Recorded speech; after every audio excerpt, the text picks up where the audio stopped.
Evangelho de Jesus, segundo escreveu Lucas, capítulo 15, a partir do verso 11, que diz assim, eu vou ler no Data Show para nós estarmos em sintonia com a versão. E disse, um certo homem tinha 2 filhos. O mais moço deles disse ao pai, pai, dá-me a parte dos bens que me pertence. E ele repartiu por eles a fazenda. Pode passar ali no Data Show. E poucos dias depois, o filho mais novo, ajuntando tudo, partiu para uma terra longínqua, e ali desperdiçou os seus bens, vivendo dissolutamente. E havendo ele gastado tudo, houve naquela terra uma grande fome, e começou a padecer necessidade. E foi, e chegou-se a um dos cidadãos daquela terra, o qual mandou para os seus campos a apacentar porcos, e desejava encher o seu estômago com as bolotas que os porcos comiam, e ninguém lhe dava nada. E tomando em si, ou caindo em si, disse, quantos jornaleiros de meu pai têm abundância de pão, e eu aqui pereço de fome? Levantar-me-ei, e irei ter com meu pai, e dir-lhe-ei, pai, pequei contra o céu e perante ti. Já não sou digno de ser chamado teu filho, faz-me como um dos teus jornaleiros. E levantando-se, foi para o seu pai. E quando ainda estava longe, viu o seu pai, e se moveu de íntima compaixão, e correndo lançou-lhe ao pescoço e o beijou. E o filho lhe disse, pai, pequei contra o céu e perante ti, e já não sou digno de ser chamado teu filho.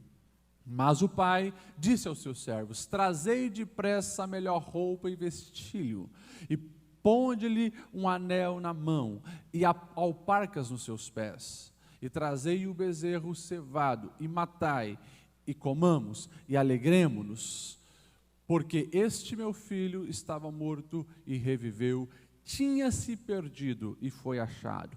E começaram a se alegrar. Amém? Até aqui você pode se assentar.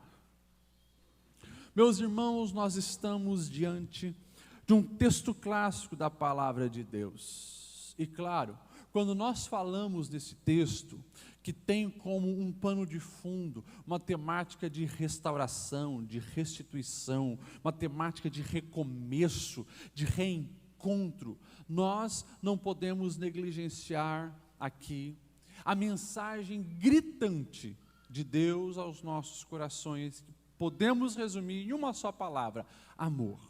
O amor do pai para com o filho, o amor do pastor para com a ovelha, o amor daquela mulher que perde a sua dracma por aquilo que lhe tinha valor. Não podemos negligenciar isso.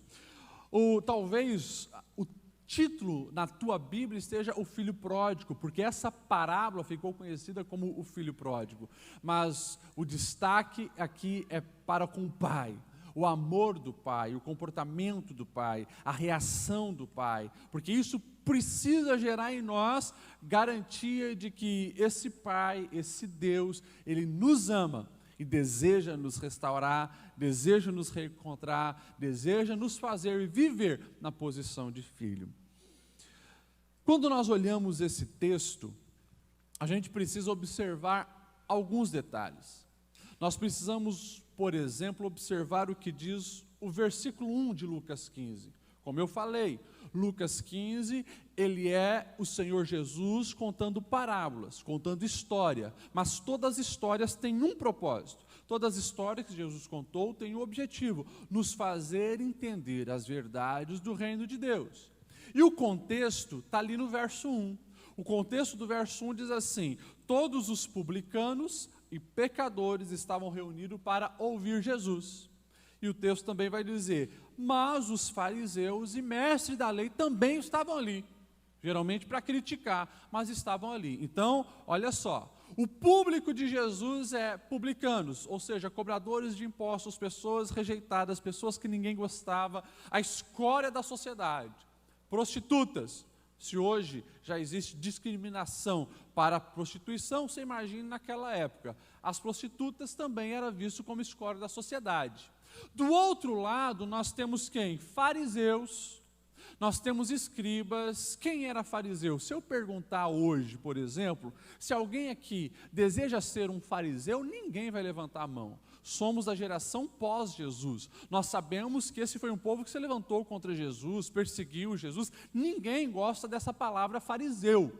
Pelo contrário, nós repudiamos. Mas se nós olhássemos para o fariseu antes de Jesus, era o pessoal da renovação, era o pessoal que queria mudança, era o pessoal que seguia as instruções do Senhor, era o pessoal de movimentos de avivamento da época antes de Jesus. Lembrando que os fariseus surgem no período do cativeiro babilônico, quando as pessoas são levadas para o cativeiro por desobedecer os ensinos. Então eles, não, nós vamos obedecer às regras. Só que como Jesus diz, eles fizeram algo tão estreito, construíram tantas regras, que na verdade trouxeram uma grande confusão, estreitaram demais a porta e ninguém conseguia passar. Esses dois públicos estão ali, aqueles que se sentiam pecadores, terrivelmente longe do Senhor, e aqueles que se sentiam próximos de Deus, porque nós estamos obedecendo os ensinos do nosso Deus. Era o público. Então Jesus, muito sábio, soberano, ele começa a contar histórias. E ele começa contando uma história da ovelha perdida. Certo pastor tinha 100 ovelhas. E ele, no dia da contagem, ele percebe que não está ali no aprisco, 99. Então ele deixa as 99 e vai atrás da ovelha perdida, encontra, traz, e quando traz aquela ovelha que havia se perdido tão longe, há uma grande festa. Todos celebram, há júbilo. Ele promove ali um banquete para celebrar a ovelha que foi resgatada.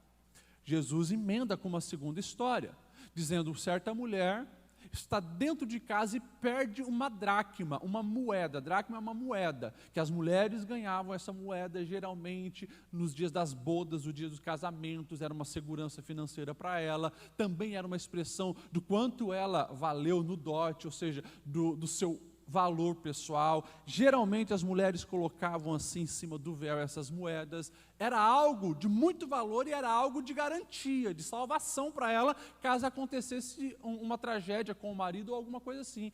Dentro de casa ela perde uma daquelas dracmas. E o texto vai dizer que ela então começa a procurar, ela varre, ela levanta os móveis, e quando encontra, ela também convoca as amigas e faz uma festa, porque achou a moeda perdida, a dracma perdida. A terceira história no mesmo capítulo é a que nós lemos. Então, o Senhor Jesus, ele vai dizer: olha, um pai tinha 2 filhos, e de repente, algo extremamente assustador, trágico, nebuloso acontece, porque o filho mais novo não é o mais velho, porque o mais velho ele tem mais direito. O mais velho é aquele que vai receber herança dupla para cuidar dos pais, mas é o filho mais novo que tem uma posição de extremo desrespeito, porque chega para o pai dizendo: pai, eu quero a minha parte da herança. Herança é algo que os filhos recebem quando os pais se vão para o outro lado. Um filho que pede a herança antes da morte do pai, ele está dizendo: o que me interessa é os teus bens e não a tua vida. Para mim, você morreu. Nada de você me interessa a não ser os recursos que você pode me dar. É claro, essa atitude é uma atitude tomada baseado naquilo que regia o seu coração. Estava flertando com outras propostas, não sabemos o que, mas ele estava flertando com o mundo, flertando com uma vida independente, flertando achando que se encontraria na vida longe do pai. O pai reparte os bens, e nós sabemos que esse filho vai viver a sua vida, e o texto diz: vai viver uma vida dissolutamente. Daí vem a palavra o filho pródigo, porque pródigo significa esbanjador, aquele que desperdiça, aquele que na verdade não mede, mas ele sai gastando. Então esse filho, nós sabemos que ele se perde totalmente, a ponto de não ficar com mais nada. E claro, o mundo dá suas voltas, uma grande crise no fundo do poço. E lá está ele apacentando porcos. E o texto diz ainda que a situação dele era tão degradante que ele tem vontade de comer as bolotas de alfarroba que os porcos comiam, e nem isso podia. Ou seja, ele era pior do que porco, menos digno do que os porcos. A situação desse jovem que escolhe o pecado, escolhe o mundo, escolhe estar longe do Pai. É interessante que, quando nós olhamos para o contexto, nós vamos ver Jesus deixando bem claro isso. Escolhas erradas levam à perdição. Sair do aprisco leva à perdição, fica vulnerável aos lobos. Sair da casa do pai, de perto do pai, baseado em confusões, em equívocos, vai também atrair tragédias. E lá está esse moço. Mas é lindo quando nós olhamos a reação desse jovem, e isso eu gostaria de enfatizar, porque hoje nós estamos aqui para falar a respeito de restauração, a respeito de recomeço, a respeito de retorno aos propósitos de Deus e ao coração do Pai. Esse menino que chegou no fundo do poço, depois de ter tomado um monte de decisões erradas, ele percebeu a necessidade de voltar e tomar as atitudes corretas. Eu gostaria de destacar alguns versículos. Comecemos no verso 17, que diz: caindo em si, ele disse: quantos empregados de meu pai têm comida de sobra e eu aqui morrendo de fome. A versão clássica da Almeida diz jornaleiros, né, que é empregados também. A minha versão diz caindo em si. Esse jovem, ele precisou estar no fundo do poço para começar a avaliar a sua real situação. Mas eu quero que você entenda isso, a importância para que você venha viver os propósitos de Deus, para que você saia da situação caótica que as consequências trouxeram das decisões erradas na sua vida. Para você sair dessa situação, você precisa começar a fazer como esse jovem. Avalie a situação. Ele olha para si, fedendo o porco, a barriga roncando, não tem nada o que comer, não tem mais amigo, ninguém por si, mas ele se lembra que há um pai amoroso, ele se lembra que tem uma casa com conforto, ele se lembra que o menor, os empregados da casa do pai vivem uma vida melhor do que ele faz essa comparação quando coloca o seu coração e a sua mente a avaliar a sua situação. A proposta de Deus para nós é que esse seja um comportamento frequente. Nós precisamos de vez em quando parar para avaliar a nossa vida. Eu preciso parar para avaliar a minha vida com Deus. Estou mais perto, estou mais longe, avaliar a minha vida em família, avaliar se eu sou um profissional melhor, avaliar se eu sou um pai melhor, avaliar se eu sou um servo melhor.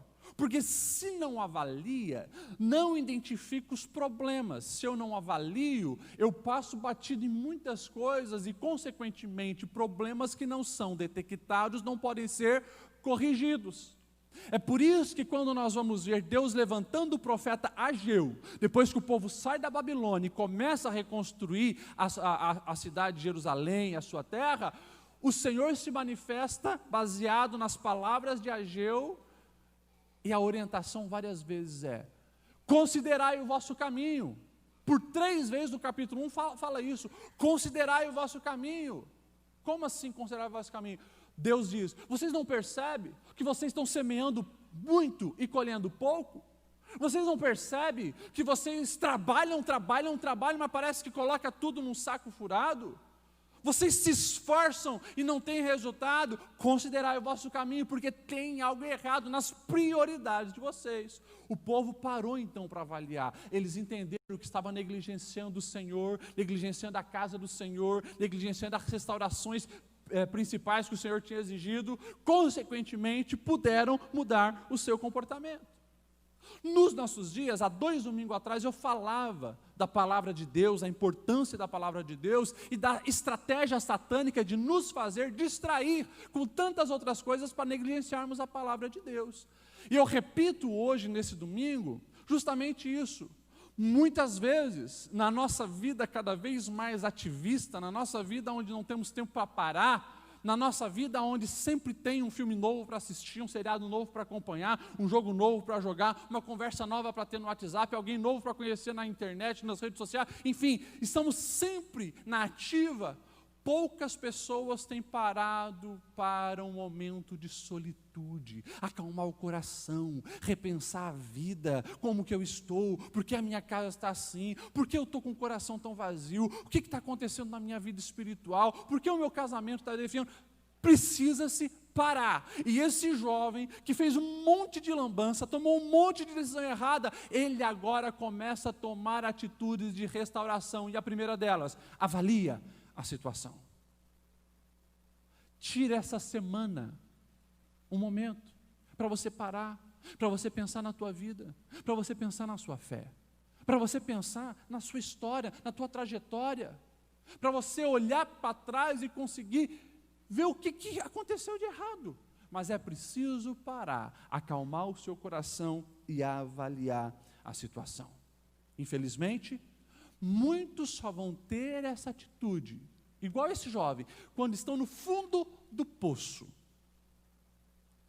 Quando estão com a vida destruída, daí para pensar, ok, antes tarde que nunca, mas pare para pensar, pare para analisar a sua vida. A gente olha para as Escrituras, a gente olha para a nossa vida e a gente sabe que os momentos de dores, eles são muito mais pedagógicos do que os momentos de festa. A dor, a adversidade, os problemas, eles têm esse papel de nos fazer crescer, amadurecer, mas precisa também parar, analisar. Não permita que esse sofrimento se torne apenas algo que tem sido uma guilhotina para você, uma agulha na sua alma, uma espada no teu coração. Vai sofrer à toa? Não. Está sofrendo? Então para e começa a avaliar a situação. Lembra da casa do Pai, lembra que há um lugar onde o Pai já reservou para você, e esse jovem, ele está ali. Até o menor dos empregados da casa do Pai vive melhor do que eu. E daí o verso 18 vai falar desse segundo passo que ele toma. Ele diz: eu me porei a caminho e voltarei para o meu pai e direi: Pai, pequei contra o céu e contra ti. Avaliou a situação, viu que está pior hoje do que estava antes, viu que tem coisas erradas, planeja uma solução. Identificou o problema, começa a planejar a solução para resolver esse problema. Isso é importante, porque muitas pessoas, depois que detectam um problema, detectam um erro, detectam aquilo que não está bem, começam a fazer o quê? Se lamentar. O lamento toma conta do coração. A murmuração toma conta da mente. A língua só se movimenta para falar mal. É porque fiz tudo errado mesmo, agora não tem mais jeito para mim. É porque não tem mais solução para esse problema. Olha o que aconteceu na minha vida, meu casamento está assim, a minha vida espiritual está assim. Ei, lamento não resolve nada. Você ficar se lamentando, na verdade, só está atraindo mais coisas ruins para a tua vida. Não fica murmurando, não fica reclamando, isso não ajuda em nada. Viu algo que não está bom, precisa ser corrigido, a tua vida com Deus não está legal, comece a planejar a solução. Não seja como aquele povo que saiu do Egito e queria entrar na terra prometida. Na terça-feira retrasada eu falava disso aqui. Eles viram os gigantes, apesar que também viram que a terra era boa, mas só começaram a murmurar. É só reclamar, é só se lamentar. É porque Deus nos tirou de lá para morrer aqui, é porque está aí, Moisés e Elias trouxeram a gente aqui, agora as nossas esposas serão levadas, os nossos filhos vão ser escravos. Só murmurando, só reclamando, mas Josué e Caleb, que estavam em sintonia com os céus, solução. Não, nós vamos obedecer a Deus, a solução é obedecer a Deus. Ele é fiel para cumprir a promessa. Vamos para dentro, vamos engolir esse povo. Mentalidade diferente. Então, depois que você identifica os erros, não fica lamentando, não fica murmurando e também não fique preso aos erros do passado. Fez o que não devia, traiu quem não deveria trair, foi infiel, falou o que não devia, brigou com quem não devia, guardou a amargura no coração e isso tem te destruído. Fez o que não devia no trabalho, ei, não adianta ficar lamentando. Planeje a solução. Porque enquanto você lamenta, automaticamente você compromete o teu potencial.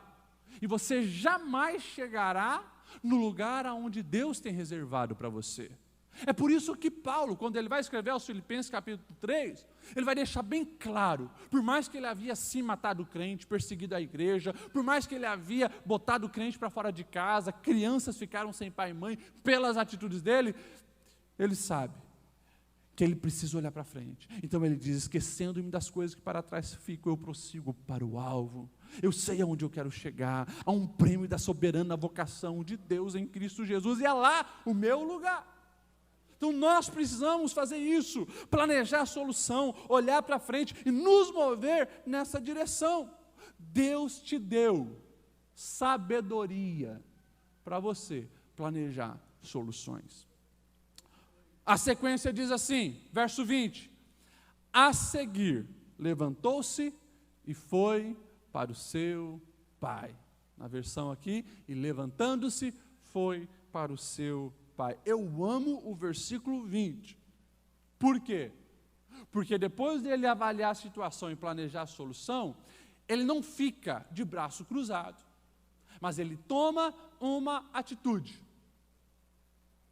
Eu já falei algumas vezes desse púlpito e eu repito, boas intenções não mudam nada, boas intenções não restauram, boas intenções não te colocam aos pés de Deus, boas intenções não fazem nada, elas precisam apenas te motivar, mas se não houver braços se mexendo, pernas sendo conduzidas na direção certa, se não houver movimento, de nada adianta.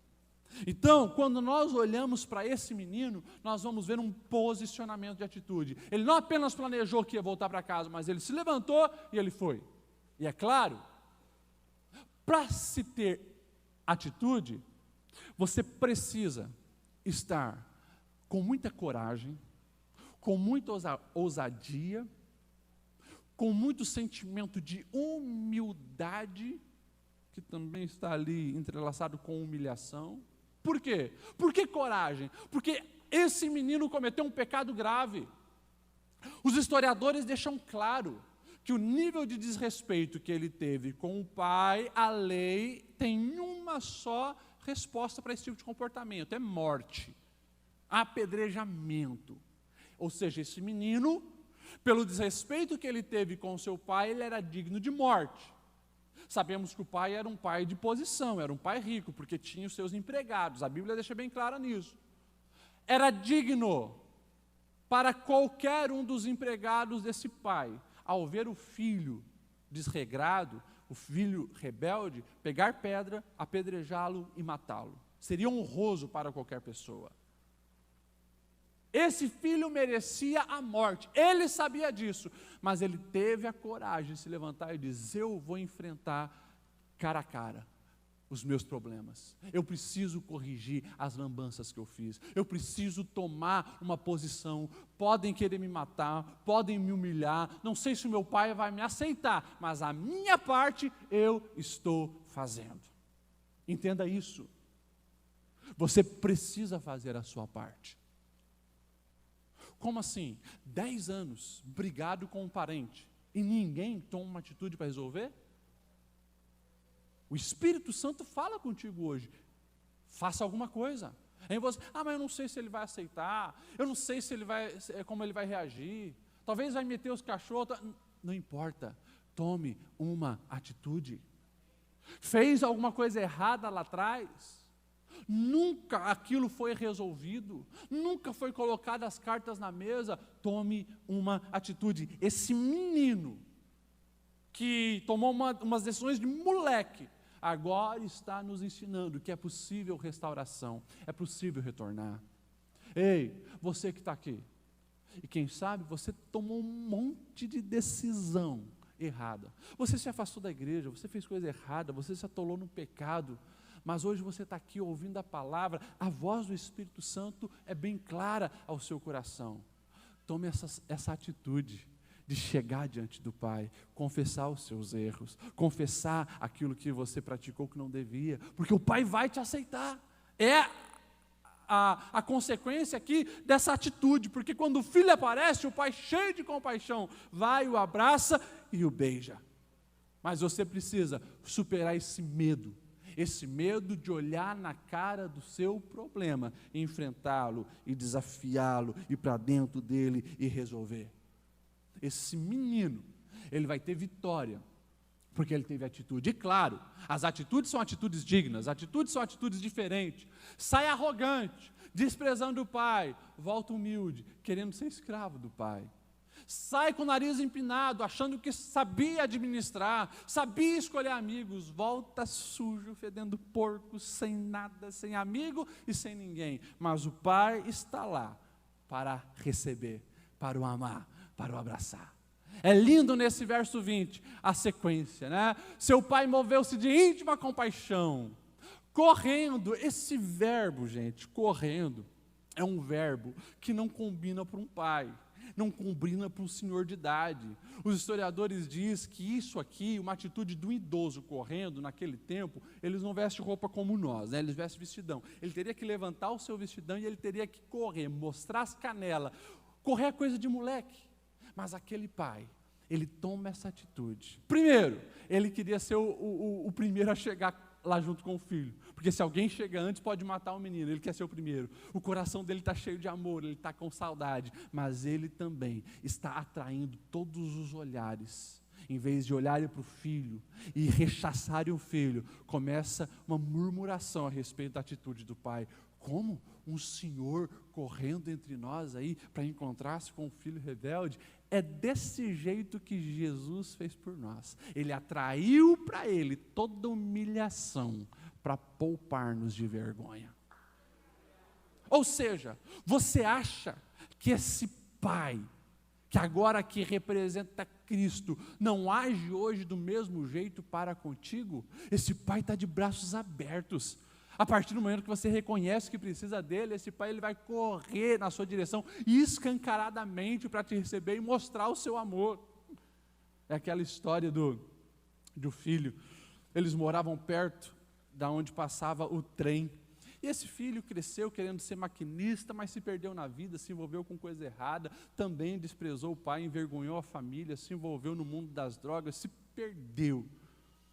Envergonhado, um dia ele manda uma carta para o pai: pai, várias vezes já passei de trem, eu olho a nossa casinha e o meu coração lateja com uma vontade de voltar para casa. Pai, no dia 23 de novembro eu vou passar de novo ali.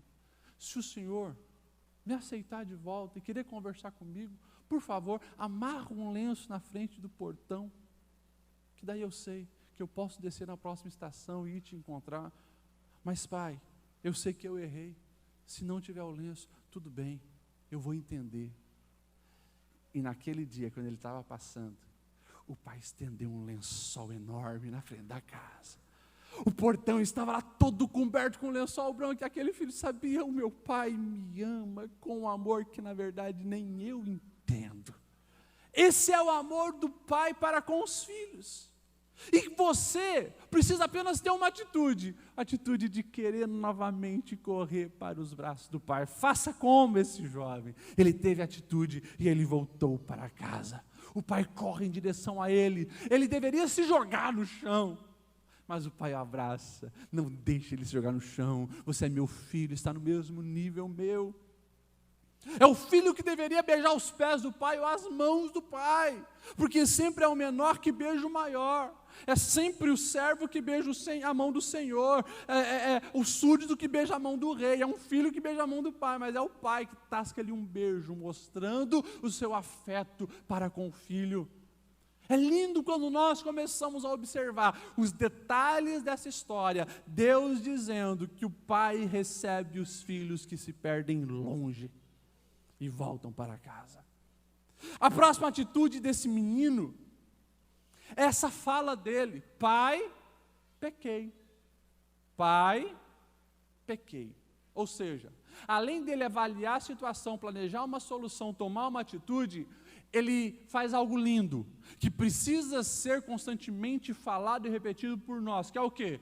É assumir o erro, é assumir as nossas escolhas erradas. Não ficar arrumando desculpa. Ele não chega: pai, tu sabe que eu fiz tudo aquilo porque eu estava brigado com meu irmão. Pai, eu fui enganado, fui confundido por uns amigos que me chamaram para as coisas. Não, não, não. A culpa não é dos outros, a culpa não é tua, meu Pai, a culpa é minha. Pai, eu pequei. Eu pequei. Nós precisamos urgentemente de pessoas que reconheçam o erro, para que vivam o melhor de Deus em suas vidas. Escute o que eu estou dizendo. Muitas pessoas, mesmo dentro da igreja, não têm um nível maior de intimidade com Deus, justamente porque não assume os seus erros, as suas culpas e os seus pecados. Sempre terceiriza para alguém. Não, mas eu fiz porque o fulano fez isso, eu fiz porque a minha esposa agiu assim, eu fiz porque a igreja está assim, eu fiz porque o pastor também fez isso. Deus está procurando autenticidade, humildade, quebrantamento. A gente ama falar dos versículos, né, que aquele que se humilha, Deus exalta, mas humilhar é doloroso. Na prática não é fácil. Você reconhecer que você está errado não é para todos, mas é esses que encontram a graça do Senhor e que recebem a exaltação do nosso Deus. Quando nós olhamos para Davi, que faz um monte de lambança também depois que se torna rei, se torna adúltero, cai com Betseba e ainda manda matar o marido dela. Mas depois que vem a punição e o confronto, ele escreve o Salmo 51. E daí você vê, por que Davi também era um homem segundo o coração de Deus? Eu acredito justamente por causa disso. Ele reconhecia as suas falhas. Você pega o Salmo 51, você vai ver o tempo inteiro ele apontando para si mesmo. Tem misericórdia de mim, ó Deus, por teu grande amor, por tua grande graça e compaixão, apaga as minhas transgressões, lava-me de toda a minha culpa e purifica-me do meu pecado. Ele vai dizer, pois eu mesmo reconheço as minhas transgressões e os meus pecados estão diante de mim. Ou seja, ele sempre está apontando para ele, eu sou o errado, tem misericórdia de mim, ó Deus. Faça isso, reconheça aquilo que você praticou de errado, se humilhe diante de Deus, porque é certo que um coração quebrantado Deus não desprezará. E depois, nós vamos ver esse jovem, o verso 20 ainda, né, vai dizer, estando ainda longe, o seu pai o viu e cheio de compaixão, correu para o seu filho, o abraçou e o beijou. A quinta atitude desse filho foi aceitar esse favor do pai, aceitar a graça do pai, aceitar o perdão do pai, porque o pai vai dizer, tragam a roupa de filho, tragam o anel de filho, traga as alparcas, as sandálias de filho e coloque nele. Meu filho estava perdido e voltou à vida. Vamos fazer uma grande festa. Pega lá o bezerro que está na engorda, o bezerro cevado e vamos festejar. E esse filho, ele aceita o favor do pai, ele aceita a graça do pai, porque ele sabia que o pai estava lhe dando uma nova chance. É preciso reaprender a recomeçar. É preciso aprender a retornar para o braço do pai. Mas você precisa estar atento com algo muito importante, que é o que o texto vai dizer. Quando o filho mais velho, ele começa a ouvir que tem música de festa em casa, ele se aproxima, chama o empregado e questiona o que está acontecendo, não fui convidado para essa festa, não estou sabendo de nada. Cara, o teu irmão voltou. E teu pai fez uma festa, o teu pai matou o bezerro que estava na engorda, está todo mundo festejando, todo mundo alegre. E o texto vai dizer que aquele filho, ele fica indignado e ele não entra. E o texto vai dizer então que o pai precisa sair da casa e começa a insistir com o filho. E daí o filho bate o pé. Esse teu filho, não é meu irmão, né? Esse teu filho, que foi pelo mundão, desperdiçou tudo com meretrizes, com prostituta, agora volta e tu mata o bezerro da engorda para ele. Eu estou sempre contigo aqui, te obedecendo, te servindo, e tu nunca me deu um bezerrinho para matar e festejar com meus amigos. Aí o pai precisa abrir a mente daquele filho que estava ali em casa. Meu filho, tu estás sempre comigo, e tudo o que eu tenho é teu. O que Jesus estava querendo dizer? Jesus pega duas histórias inicial e depois combina com uma terceira história resumindo as outras duas. Ou seja, Jesus ele está dizendo, assim como uma ovelha se perde longe e o filho mais novo que se perde longe, tem muita gente que é assim, se perde lá fora, cai na gandaia, vai para as baladas, prostituição, vai para os bares, extravasa na vida. Mas eles têm consciência que não tem nada que preenche o vazio do coração a não ser o Pai. E eles voltam quebrantados e o Pai o aceita. Mas existe uma segunda categoria, que é a da moeda e do filho mais velho. Gente que se perde dentro de casa e não tem consciência que estão perdidos. Gente que está ali para cumprir regra. Gente que está ali para obedecer protocolo, mas que não está com o coração ligado no coração do Pai, não desfruta do amor do Pai, despreza todos os dias a presença do Pai, achando que só tem que fazer e cumprir tarefa, e negligencia o relacionamento.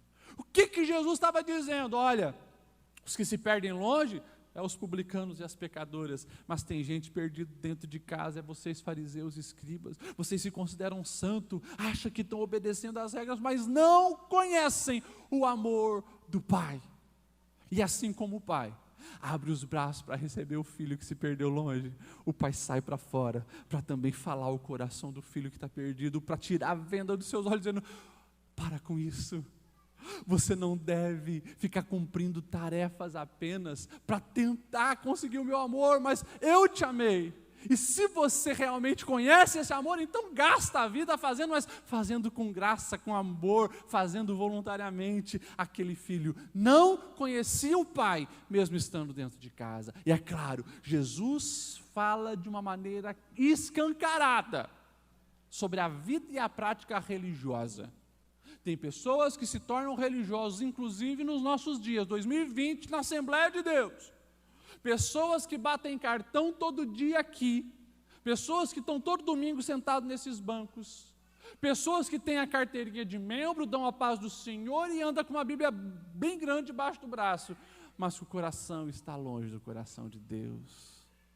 Não tem mais a alegria e o prazer de servir ao Pai, se tornou um religioso, e o Pai sai para você também dizendo, por favor, venha conhecer o meu amor, venha conhecer a minha graça, venha receber a minha restauração.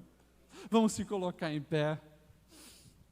Essa parábola é uma palavra para todos nós. A parábola do filho pródigo, na verdade, deveria se chamar a parábola do amor do Pai, tanto para o filho que está longe, quanto para o filho que está perto e precisa ser reencontrado. O que não se pode é ficar longe do Pai. Nós fomos criados para os braços do Pai, para o coração do Pai, e mais uma vez eu enfatizo isso, seja você que se perdeu lá fora, você nem está frequentando igreja, você está vivendo uma vida realmente presa e atolado no pecado. Ei, você já entendeu que longe do Pai não dá para viver. As consequências de lá é uma porcaria de vida, assim como esse menino. Mas também não seja um religioso que bate cartão na igreja, mas não conhece o amor verdadeiro de Deus, que aquece a alma, que realmente nos dá um sentido para a existência, que nos faz viver a vida em abundância, que é aquilo que nos garante que amanhã nós não vamos chegar na empresa beiçudo, como os outros, acabou o final de semana, que saco. Não, a gente chega feliz, porque é mais um dia que o Senhor nos dá, Ele está conosco, porque eu tenho oportunidade de trabalhar. Ou seja, quando a graça lateja na alma, a vida se torna diferente, as escamas caem dos olhos, e a gente desfruta realmente de um novo tempo, uma nova existência. Eu quero fazer 2 orações. Eu quero ser bem objetivo. Eu quero orar por você que se encontra nessa categoria de filho mais velho. Faz tempo que você está na igreja, mas você não está sentindo mais o amor do Pai, a graça do Pai. Hoje você quer mudar isso. Você tem coragem suficiente para tomar uma decisão. Porque essa história, eu sempre digo, ela é uma história interessante. Porque ela não tem final. Não tem final. Você não vai encontrar assim, e o filho mais velho, ele entrou e foi uma festa. Não, e não vai dizer também, ele ficou lá fora emburrado e continuou brigando. Também não fala. Sabe por quê? Porque o Senhor Jesus queria deixar que aqueles que lhe ouviam tomassem uma decisão, e eles escolhessem o final da história. E hoje, aqui 2000 anos depois, a mesma coisa se repete. Qual vai ser o final da tua história? Vai continuar sendo esse filho mais velho, religioso, está aqui, mas a alma não lateja, não está sentindo a graça do Senhor, mas você quer mudar isso hoje, você quer entrar para a festa do teu Pai. Eu queria que você saísse do seu lugar e viesse aqui na frente, que eu vou orar por você, sem vergonha, sem medo, sem resistência. Sai do teu lugar e vem buscar um novo tempo na sua vida com Deus, enquanto o conjunto vai cantando. Aleluia.